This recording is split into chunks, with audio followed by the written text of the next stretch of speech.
in this instance, we're not adding or subtracting a value of h and k. Instead, we're multiplying the function by a value of -1 in this example. If you look at the position of the general function that we've been studying, g of x equals a times a function, we're talking about multiplying by the parent function by -1 out in front.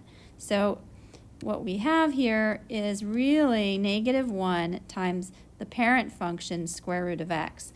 What this is going to do is it's going to take every point on the parent function, which you see here, 0, 0, 1, 1, and 4, 2, and it's going to be modifying this xy ordered pair such that you're taking the y variable and changing the sign of the y variable so that you're ending up with x, -y. So we can do that. We can take a look at 4, 2. 4, 2 is going to be translated to the new point.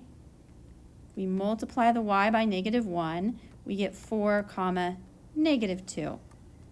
So we're changing the y value. So the new point would be 4, -2. So if we went over 4 and we went down 2, you'll notice what's happening is when we append a negative in front, we're really reflecting across the x-axis. So when you put a value of -1 out in front of a function, you're reflecting it across your x-axis. So here's your x-axis.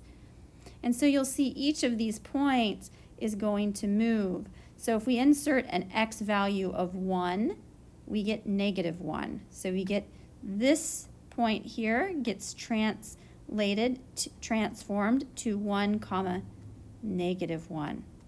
And so the new point here is over 1, down 1. And 0, 0, because if you multiply 0 by anything, you still have 0. The point 0, 0 does not translate. And so the new parent function is the reflected parent function, and it's reflected across the x-axis and looks like that.